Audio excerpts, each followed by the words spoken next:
The Incredible Hulk is an interesting one to me because it's the only one of these Phase 1 movies that was actually a reboot. We didn't have live-action versions of Iron Man, Thor, or Captain America to compare to. Well, none that anybody had seen or cared about or were up to modern standards. Whereas we had seen someone attempt live-action Hulk rather recently. In 2008, we would have recently had Batman Begins as well as Superman Returns. While the reboot phenomenon hadn't completely taken over superhero films yet, having 8 versions of every character, it was something the general audience had seen before. But this movie, rather understandably, left people confused, likely assuming it was a sequel to Ang Lee's Hulk, and having no grasp of the shared universe Marvel was then building. Hulk was probably the only one of these characters I had more than a passing familiarity with. I think Iron Man and Captain America cameoed in the 90s Spider-Man cartoon, but the Iron Man appearance is only familiar to me because it was alongside Venom and Carnage. Neither cameo left a strong impression. But I do, for some reason, remember seeing reruns of the 80s Incredible Hulk cartoon. I assume I saw some of the 90s cartoon, but that's not the one that left an impression on me. So there was a fair level of excitement actually knowing some of the story I was in for, hoping that how the character existed in my head could be done justice. Someday I'll have to do a separate review of Ang Lee's Hulk. I feel like I've probably seen that movie more, maybe like 5 times, because I was young and ate up any comic book movies I could, and that one was just frequently rerunning on television. I don't remember either of these Hulk movies very well, but that first one was memorable for doing something bold and stylistically unique. I have to at least give it credit for that, but I have no memory of the movie's actual story or quality. Yet, all these years later, I can more readily recall moments from that 2003 Hulk than I can the 2008 MCU reboot. Ang Lee's insane movie was filled with iconic imagery and standout moments, even if they maybe stood out for some of the wrong reasons. Whereas I can only remember that the Edward Norton movie makes a joke about purple pants, Hulk smashes some tanks or something, Tim Roth stands out as being pretty awesome, and there's the end scene with Ed smirking to himself. All the specifics are gone. In the wake of Ang Lee's Hulk movie and all its weirdness, I think Marvel wanted to play things safe and make sure it had that high-action blockbuster appeal. Yet, despite taking this safer option coming after Ang Lee's Hulk, then having Iron Man the very same year, people didn't really seem to judge this movie based on its own merits, instead framing the conversation relative to those two movies. It's hard not to do. This entire series is me stacking these movies up relative to one another, but I do my best to try and really look at what they have to offer on their own. With that being said, this reboot basically doesn't exist in my brain at all. It's been ages since I've seen it. The movie's memorability isn't helped by the strange, behind-the-scenes journey Hulk has gone on. While the rights to the character had reverted back to Marvel, they had signed a distribution agreement with Universal. So whenever they want to make a solo Hulk movie, they're obligated to partner up with Universal. I imagine back then this was some sort of safety net for them, or maybe an act of good faith in case the MCU wasn't a success. Marvel was just trying not to close any doors, they had no guarantees, but that right of first refusal to distribute future solo Hulk movies basically killed Marvel's interest in making solo Hulk movies. Anytime they did so, they would risk giving up complete control of the character. We've seen a similar dance of shared character rights playing out with Sony and Spider-Man, and we know that that's been kind of a mess. Marvel is, however, free to use Hulk how and when they please in any non-Hulk-led multi-character team-up movies, which means they opted to give the character an arc across these team-ups. Relegating this to the background has resulted in character growth being somewhat shoehorned, often mishandled, and woefully underdeveloped.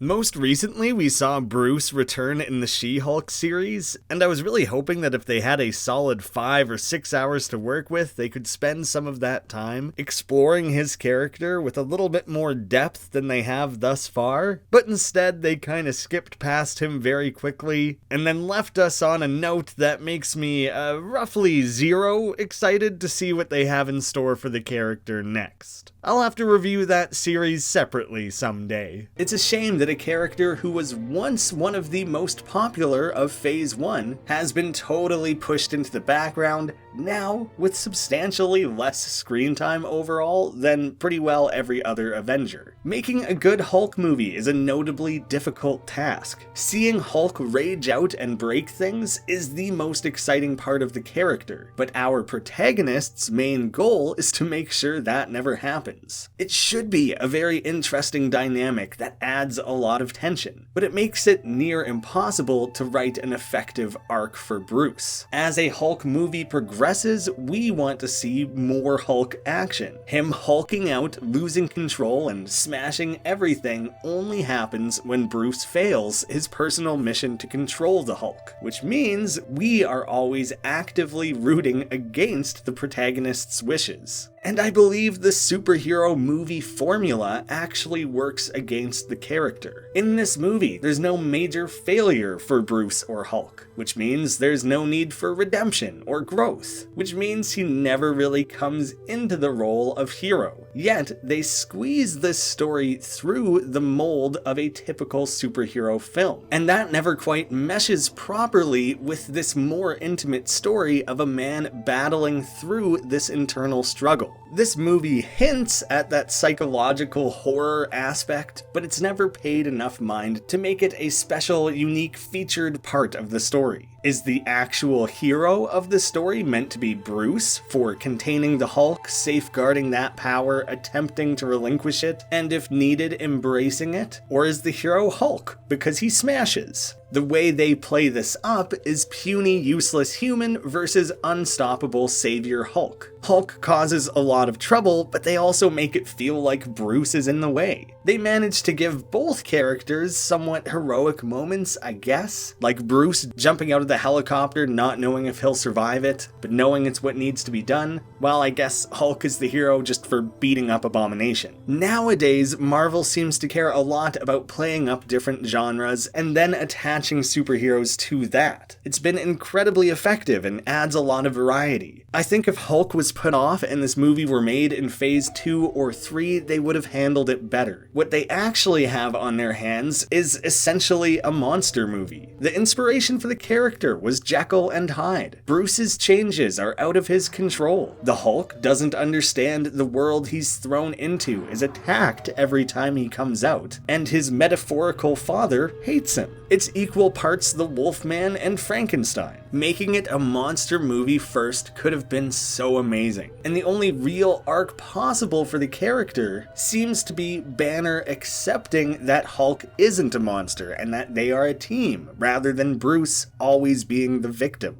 They attempt to play that story out in the background across the MCU, but I don't think it ever really comes together because it's not properly established in this first movie. And they don't really do enough to make Bruce an interesting character on his own. He's supposed to be a super genius, one of the smartest guys on Earth. And all he does to show that in this movie is help out with some electrical work at the factory. They oddly pay more mind to his physicality, knowing a few self-defense tricks, than they ever do his intellect. And that feels like a pretty major issue. Maybe Bruce Banner shouldn't be more cut than the guy who's playing a career soldier. Although I think they only included that because they needed to upgrade him to the lean, muscular, six-pack super soldier bod after. But ignoring Bruce's mind feels like a pretty major issue. Banner and Hulk need to be made as distinct as possible. Ignoring that aspect of the character limits where this movie can go. I don't know enough specific Hulk storylines beyond the most basic ones, but I'm certain there were more interesting comics they could have borrowed from to add more intrigue and maybe shift the plot into either more or less of a typical superhero territory, whichever they desired. They just kinda had to pick a lane. But I guess 2 movies into this franchise, franchise, ones that were simultaneously produced. With this one being a reboot, that would have felt like too big of a risk. But damn, do I wish there was another solo Hulk movie that focused more on those issues. Instead, the Incredible Hulk script is about as generic as they come. There are a few cheeky lines, there's not a lot to latch on to. I think there are very few distinct standout moments. It manages to neither be clever, humorous, or insightful. We're kind of just moving through these scenes with insanely one-dimensional motivations. And weirdly, no obstacles. Bruce needs to go somewhere? He does. He needs to access data? He gets it. He needs to go somewhere else? He's there. There is rarely the feeling of him actually being on the run until scenes where he is suddenly completely cornered. This movie does such a poor job selling that tension. But I do respect them taking on a smaller stakes approach. This is a very contained story. Bruce wants to hide away the Hulk. Betty wants to help Bruce. Thaddeus wants to capture it and use it for military gains. Thaddeus's singular goal pushes away Betty. Blonsky wants to overcome his aging body and become the ultimate soldier. Bruce turns to Mr. Blue to get rid of the Hulk, while Mr. Blue wants to push the science and test Bruce's blood for medical advancements. These simple desires make for a rather linear movie, but it also allows these paths to cross in effective and mostly engaging ways. Thaddeus obsessively chases Bruce, a dynamic they do actually handle quite well. It's always clear what everyone wants, and that clarity allows for a few key moments where important character beats are actually left to play out unspoken. That restraint is appreciated, and I think works as well as it does because we can so easily wrap our heads around these characters. None of it's very deep, but maybe that was the right approach to take for a one-off pseudo-origin film. Especially keeping it under 2 hours, they didn't want things to get too complex or overwhelming. But the repetitive movie loop of Bruce on the run, the government pursues him, he gets away, rinse and repeat about 4 more times, doesn't present us with anything new, and grows stale over the runtime.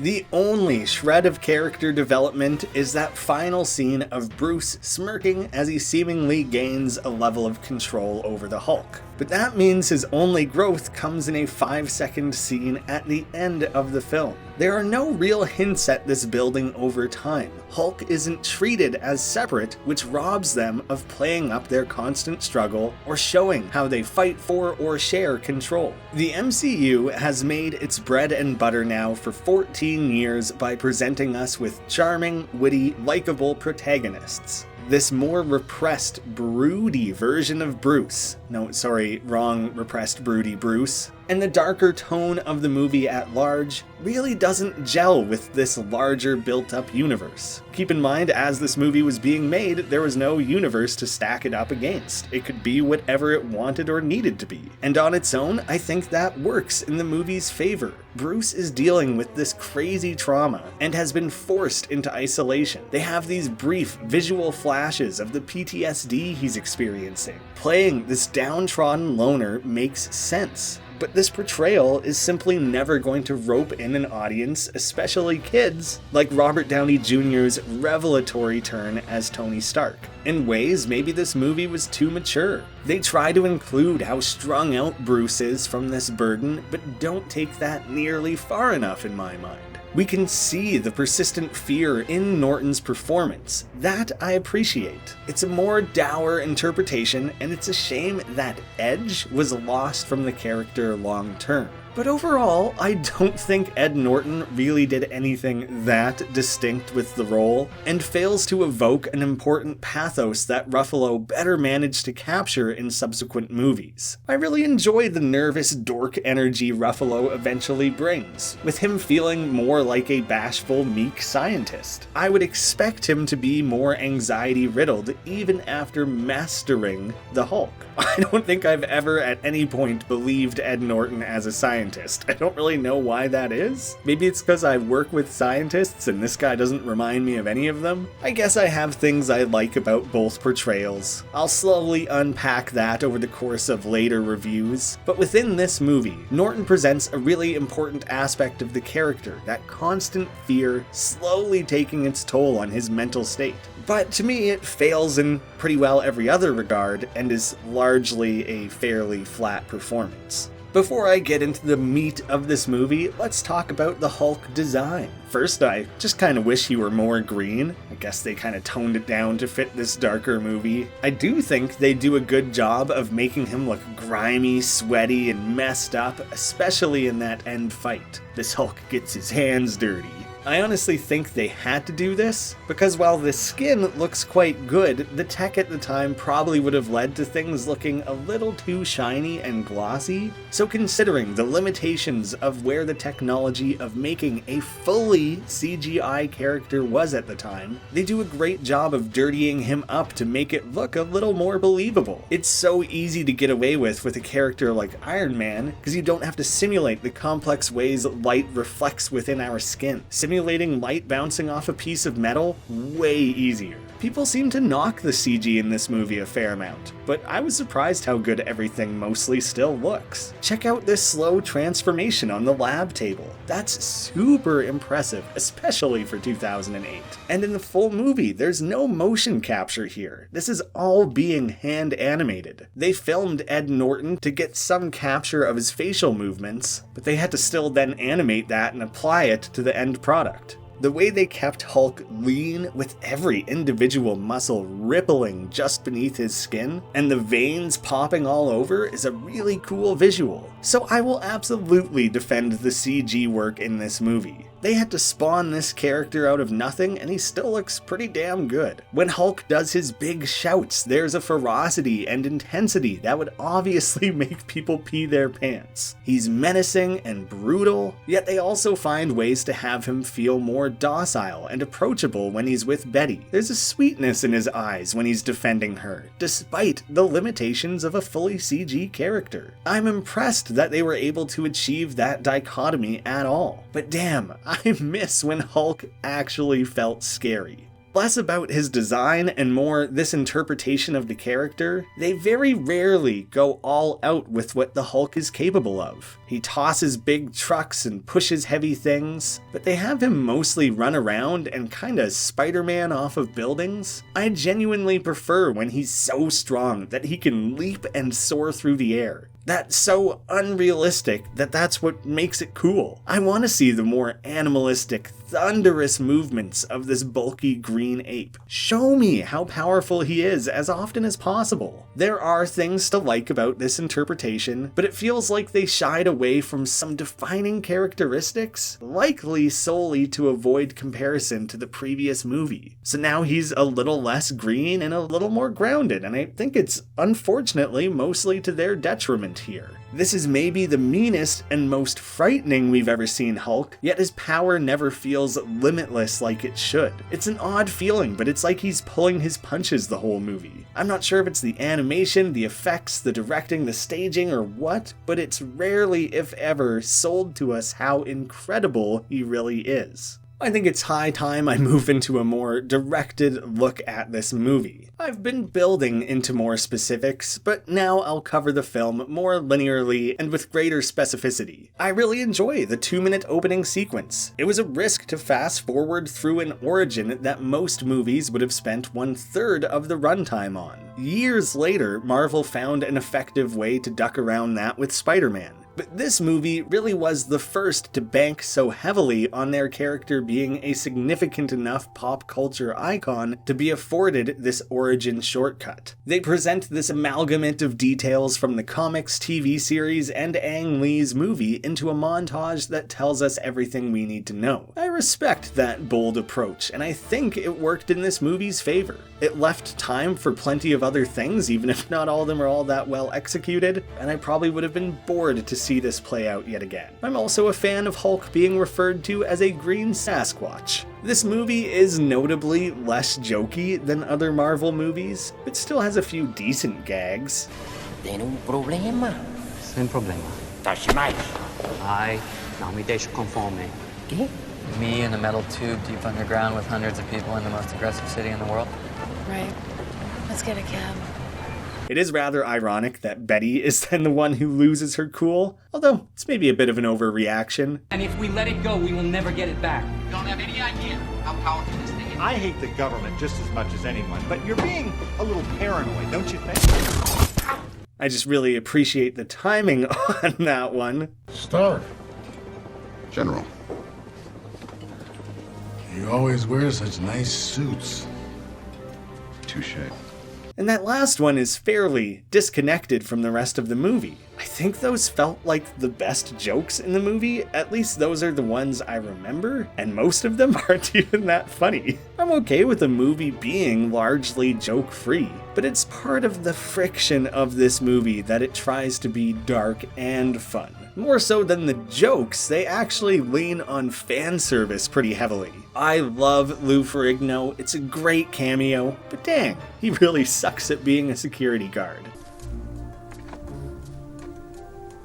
He was just so easy to bribe. But even more absurd was bribing the tech guy. Why would you let the pizza guy use your lab computers? He's obviously going to do something dodgy. I did have to laugh that Martin Starr was here and didn't have a single line. I wanted to Google his involvement, and apparently they retconned this and made it canon that he is literally the same character as in Spider-Man. I somehow never remembered he was in this movie first. That's so random and very funny. They do a purple stretchy pants gag, not once, but twice. The first one was cute. The second one leaves like a 5-second pause for the audience to laugh and clap. It's a little much, especially since you already did it once. Pick one, and I'd be fine with it. I'm a sucker for fan servicey moments like that, but not when you're gonna double dip like that. I think it's an effective nod and logical explanation in this universe that Banner's research was secretly about recreating Captain America's super soldier serum. Tying that in seems really smart, I like that a lot. Also, not intentionally funny, but apparently MCU characters have been using ball caps as disguises since 2008.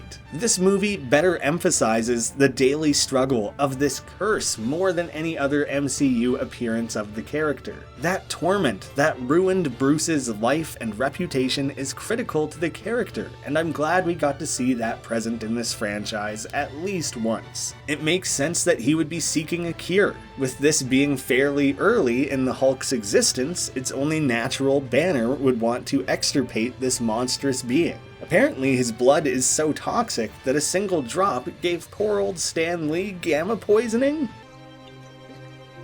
Wow. It's a simple scene, but not quite Stan Lee's best Hulk-based cameo. He can't be the Hulk. I'm the Hulk.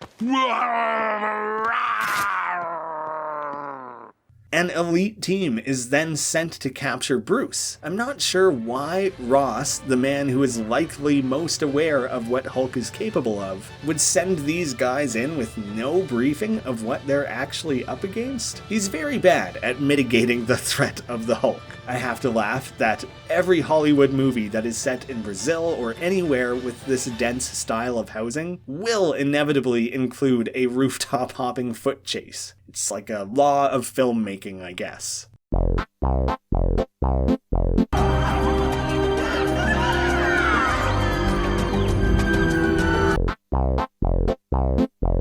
I think the first physical appearance of Hulk in this movie is handled really well. That very quick shot of just Banner's green eyes is excellent. Then it plays off these horror tropes with Hulk grabbing dudes out of the shadows, and he most certainly kills most of, if not all of them, right? God damn. There's this phenomenal shot of him being lit by an explosion, and I again wish they had lingered on that a little longer. It's such a cool bit of imagery. The first good look we get of him in full has him snarling into the camera. That unstable, raw fury is great to tap into, and it's one of the only scenes in the franchise where people seem appropriately afraid of the Hulk. The only other one I can think of is Black Widow in the first Avengers. I appreciate the short scene after with Ross and Blonsky unpacking what just happened. It shows how fervorous Blonsky is and how reluctant Ross is to divulge secrets. You have to explain that statement, sir. No, I don't. I'd love to have a closer look at these two for a minute, as they're probably the two best characters in the movie. I'll put it out there that William Hurt was probably the best casting in this movie. He just owns the role and demands so much respect while commanding equally as much authority. There's this grizzled intensity mixed in with this underlying loving grandpa vibe. I think a key aspect of this movie is that he's the actual villain. Thaddeus ignores his daughter and endangers so many people through his vendetta against Bruce, claiming an ownership over him. That pursuit of power, wanting to replicate it despite the risks, is an excellent foil to Bruce's rejection of the Hulk. There are some quality, more subtle moments with Ross. Something as simple as his jaw hitting the floor during their campus battle, where he maybe realizes what he's actually up against. But he's still so hungry to have it for himself. He responds as you'd expect a military man would, through this arms race, helping Blonsky starting his spiral. Ross's pursuit is now bringing in other people and is taken to an extreme with Blonsky, who is a little less nuanced. He's just desperately clawing for power wherever he can get it, clearly becoming addicted. There were good foundations for a character here, and Tim Roth is a great actor. I'm super glad he's coming back in She-Hulk. I dislike that they decided the quickest way they could establish him as being a bad dude was to have him shoot a dog. Seriously? I think Roth did a great job playing this despicable little prick. Having him callously shoot a dog feels wholly unnecessary and makes him too overtly bad, rather than just being a regular guy consumed by this thirst for power. If they had made this jerk more relatable, then sent him down a path of corruption, it would have been such an interesting journey, especially if they had bothered to give him and Bruce a scene together before Hulk and Abomination show down. They set up something so great here, and didn't quite see it through. Back to Thaddeus, he's so vindictive that he threatens to lock Bruce up forever for potentially getting rid of the Hulk. There is a great moment where he clearly realizes the creation of Abomination was the worst case scenario. This is the exact thing Bruce has been warning him against. Thaddeus sees that clearly, and he now has to face the irony that he now needs the monster he turned into a fugitive to fight this new monster he created. Nearly everything surrounding these two is really great in this movie. This video first existed on a different channel. Between then and now moving it over here, we had the unfortunate passing of William Hurt. I've always seen Thaddeus Ross as a very one-dimensional character. He loves Betty and he hates Bruce. Paying extra attention to his performance here, it's actually quite amazing the number of layers he's able to add to the character in very subtle ways. So thank you, William Hurt, for your wonderful performance here, and you will most certainly be missed.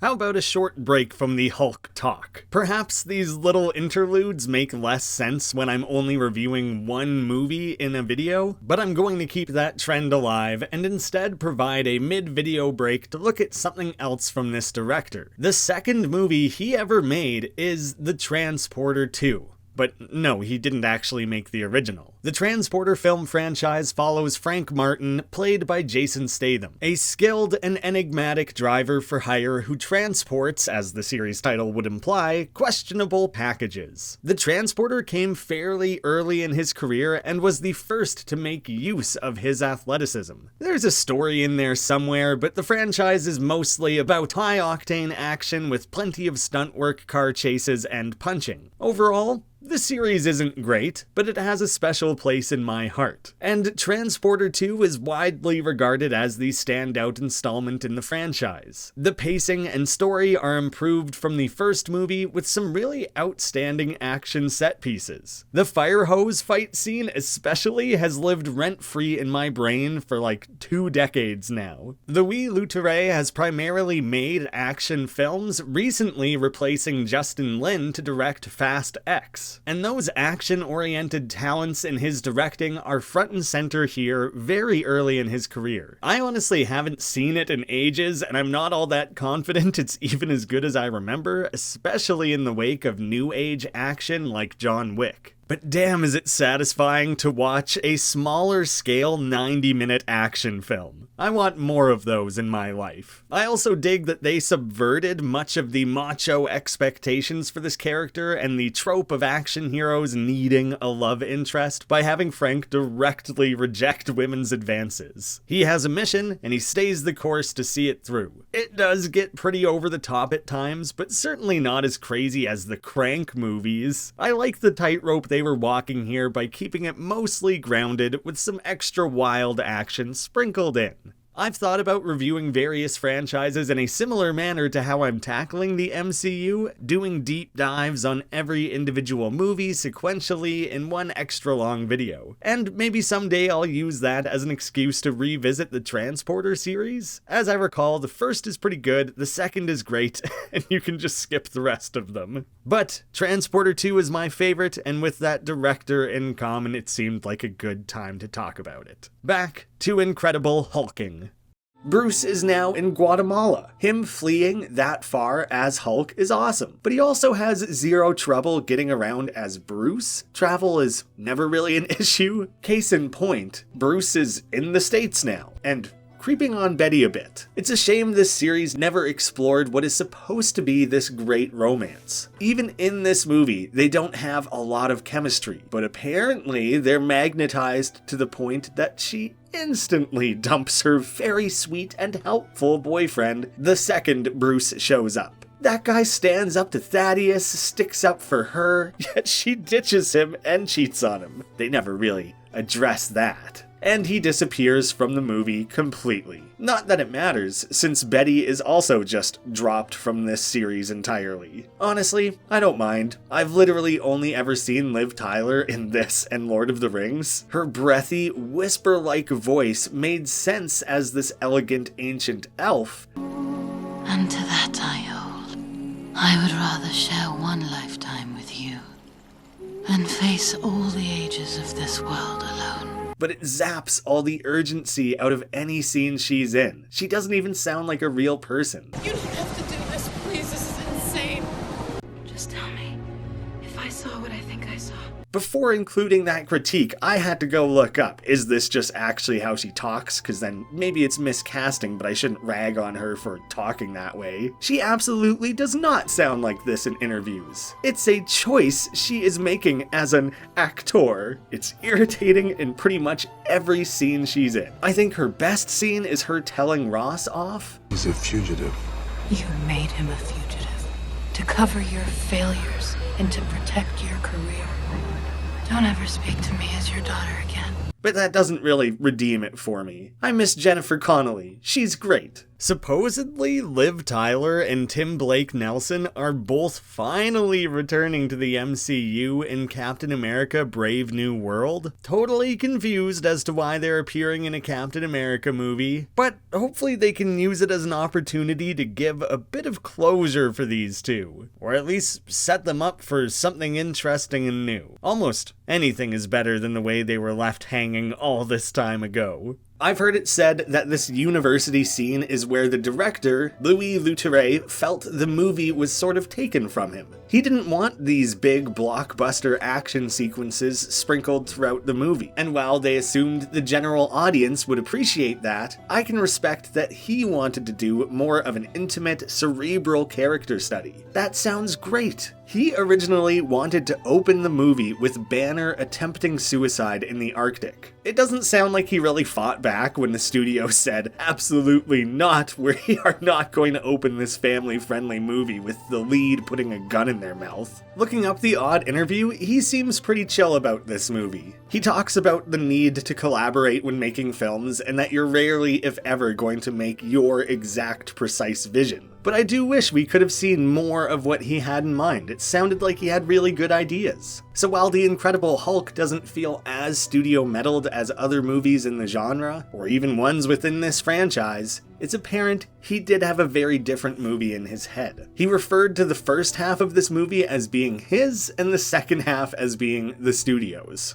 Bruce is out in the open just being so non-cautious, and an entire army platoon shows up, just blasting through this park, tearing things up. This university seems to be like 99% empty. I live in a university town, and even on holidays, it's still swarming with grad students and ancillary staff. So that just feels a little too convenient. I love Blonsky running out in front of everyone. Did this movie do my much beloved super soldier run before Captain America? That's really interesting to see. I gave Winter Soldier so much credit for that. And it's so funny to have all these young bucks come up behind him completely out of breath. While I'm at it, I also credited Captain America for inventing the trope of the no-shoot aircraft jump. I was fairly certain that came from that franchise. Nope, turns out Hulk did that first as well. I'm damn impressed with Bruce's ability to both swallow and extricate a flash drive. I imagine that would hurt a lot in both directions. And I have no concept of if it would even survive in stomach acid. I'm not going to dwell on that.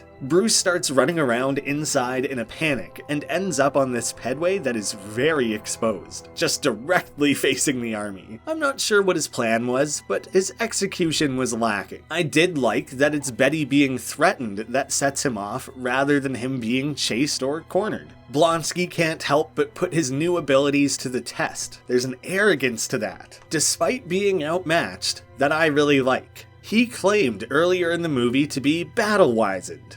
Yeah, if I could take what I know now, put it in the body I had 10 years ago, that would be someone I wouldn't want to fight. Yet the serum has immediately dropped that all away and turned him into this one-man show with no regard for safety. It ties into that idea of the serum enhancing the person, not just the body, and the trajectory of that corruption is really well shown. The sound cannon thing is neat, but what I like most about it is actually the sound design of Betty's scream cutting through it. Blonsky tries to call out the Hulk, his need to face a challenge is being dialed up, and that hunger is consuming him. While Abomination is rather generic and disinteresting, I think they started with a pretty solid character. He's this great antagonist and ends up being the big bad, but isn't necessarily the villain. I mean, he is at the end, but he didn't start out that way. The best moment in this entire movie is Hulk kicking him in the chest. Is that all you got?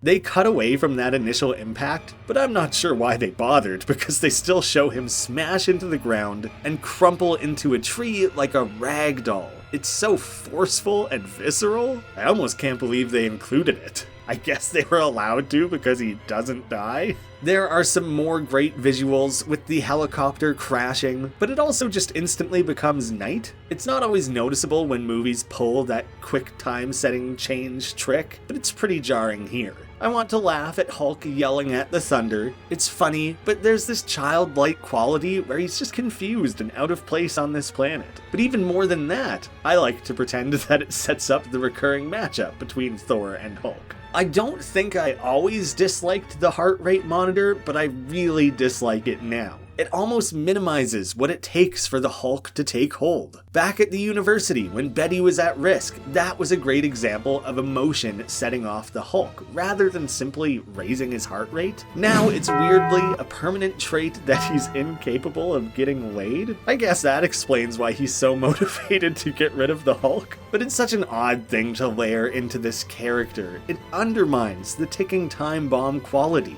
The Hulk is no longer tied to danger, dramatic events, and life or death scenarios. Nope, if he goes for a light jog, Hulk might pop out. At a surface level, maybe the heart rate monitor feels like a good idea. It's a nice, easy visual representation for us. I remember liking it at the time, but now thinking through its implications, I'm so glad they ditched it after this movie. If they really needed that visual for us, just show his eyes flash green or something, before he then reels it back in.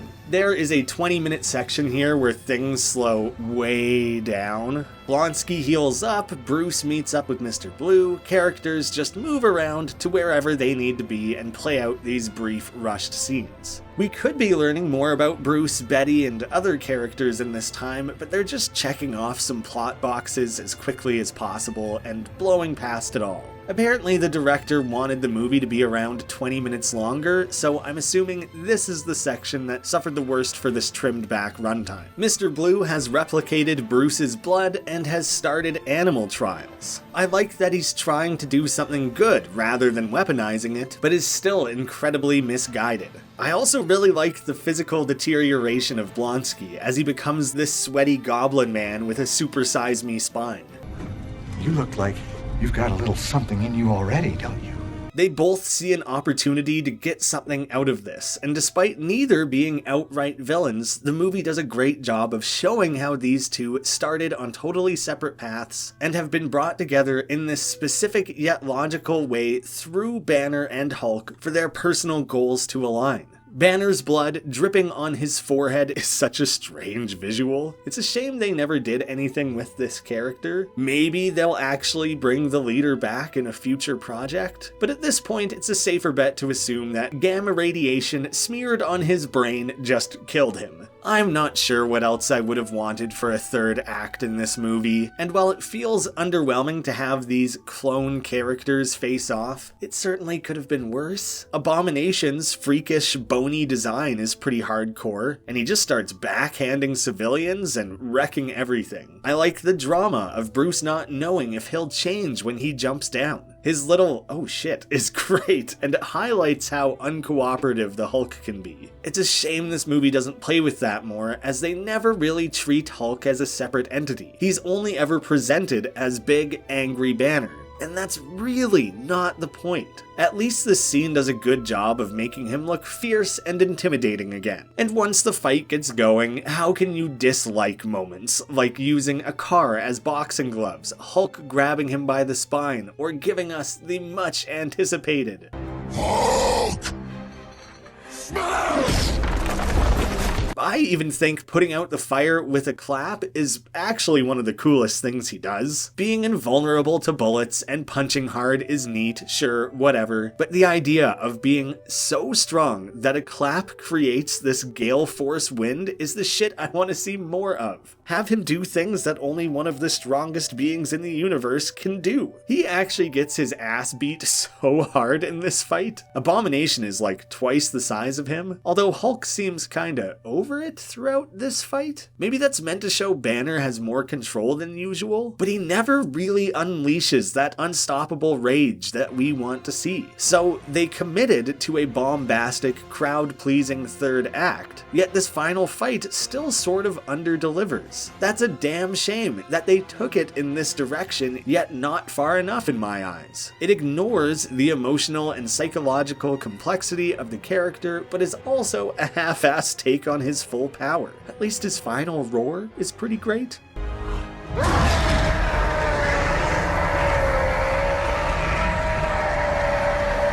In this movie, Hulk only attacks people who attack him, and in the final showdown, managed to only actually fight Abomination? I don't like how they avoid the menace aspect of Hulk. Sure, he knocks over a few buildings, but they play him off as being misunderstood, when really that persistent danger should have been a key part of this early days Hulk. A creature who risks harming his allies as much as his enemies. I get a kick out of things after that Thaddeus just sort of swallows his pride and lets Bruce flee. There's not much more he could have done to stop him even if he wanted. Maybe it's because 50 people are suddenly standing around. Where'd you come from? Run away, you fools.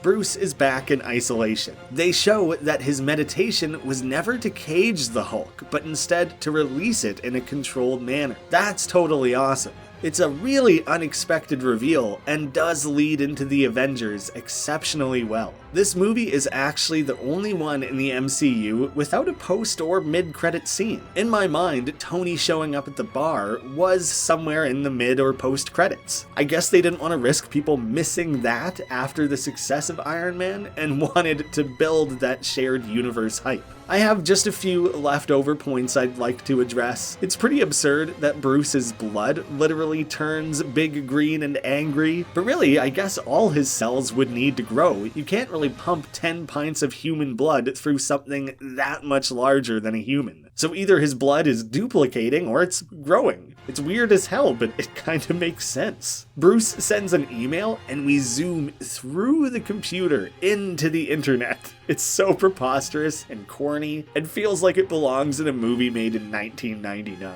I never found a good place to include this in the full review, but the soundtrack of this movie is actually excellent. It always matches the scenes well, including a few incredibly emotional sections. It's quite beautiful. And they even squeezed in this little homage.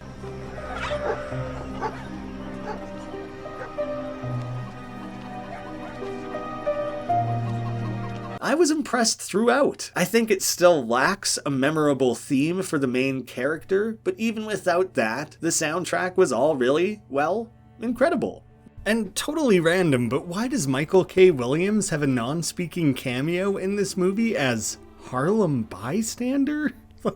What? Wrapping things up, my biggest knock against this movie? Nothing really matters, even within the movie. Every time he fights or runs away, nothing has changed. His cure never succeeds, the replicated blood factory never matters. Betty dumps her man and comes straight back to him, but their romance becomes more like a fling, and he then goes straight back into isolation. So while the movie never really leads anywhere meaningful, the action is generally pretty good. I personally like the effects a lot, even if it's not my preferred design and presentation of the Hulk. I think this version still captures that monstrous angle of the character rather well. They square him off against both the military and a villain, even if it's one of the worst examples of a copy-pasta pairing of hero versus imitation bad guy, but it still works to show him taking on a variety of threats. They have a few small but appreciated nods to the larger MCU, the old Hulk series, and general tropes of the character. Thinking of the timing, it's funny how much it feels like the bar was raised by Iron Man, which didn't really leave room for a more generic superhero film only 3 months later. Drop The Dark Knight a month after Hulk, and this movie felt doomed to be forgotten. I genuinely think that it would be remembered differently if these movies came out at different times or in a different order. I don't really mind that this movie isn't connected to the MCU outside passing references. It was only the second of these movies. They mention Cap, Fury, and S.H.I.E.L.D., include Tony, and nod to Thor. I'm not sure what more they could have done at this point, so I totally dismiss that criticism people have thrown against this movie.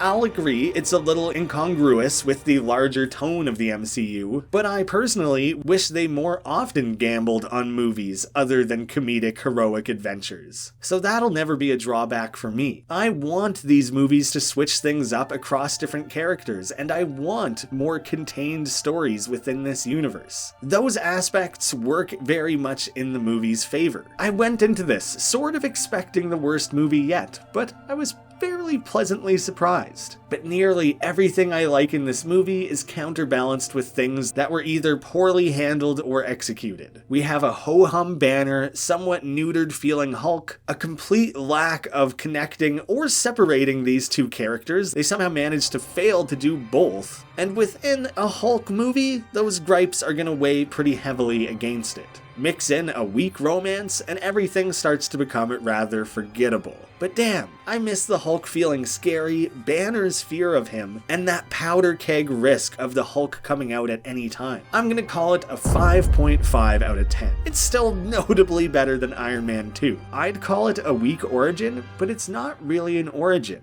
It's presented as a half-baked sequel to a movie we never saw. So Bruce starts the movie further in his arc than we'd expect, and ends the movie having somehow still not really completed that arc. I find it really interesting that the only way they could really tell another Hulk story after this without it being unbearably repetitive was to have Banner embrace Hulk and turn him into a tool. He had to grow into a hero of some sort even if he is a loose cannon. Giving him excuses to do that, like the Avengers, then relegating him to a secondary character was done to protect their character rights. But it was actually a smart way to do something different with the character. Having him on the run for another movie would have been repetitive, and I don't think they could have gone from the Avengers back to a solo psychological horror monster movie. So without that feeling like a real option, maybe we didn't miss out by having more solo Hulk movies, but it really feels like we should have. Even though I wish we had more Hulk stories in the MCU, I'm finally understanding why the character ended up on the trajectory he did. Having Hulk be a team player and a hero first was the easiest way to have him participate in this franchise. And they attempt to still keep him unpredictable and threatening, just not to the extent I would have liked. Because of the eventual house style and consistent tone of the rest of this series, it makes the Incredible Hulk stand out like a sore thumb. I do feel deprived of what could or should have been some amazing stories, maybe between this first movie and the eventual Avengers Hulk, but I guess it was a logical place to take Banner and Hulk next. I was actually planning to upload my Thor trilogy review next. That's fully scripted and recorded, it's just taking a long time to edit. So I quickly got the ball rolling on this one so I could have something to share this week. And maybe I'll tweak that Thor Ragnarok review a bit, now that I've been a little bit more reminded of where the Hulk started within the MCU. So that might work out quite well across this complete franchise review to have them in this order. Thank you all so much for watching. Thank you to patrons of the channel. If you want your name to also scroll off to the side here, supporting on Patreon would be the way to do so, and I hope to see you all again soon.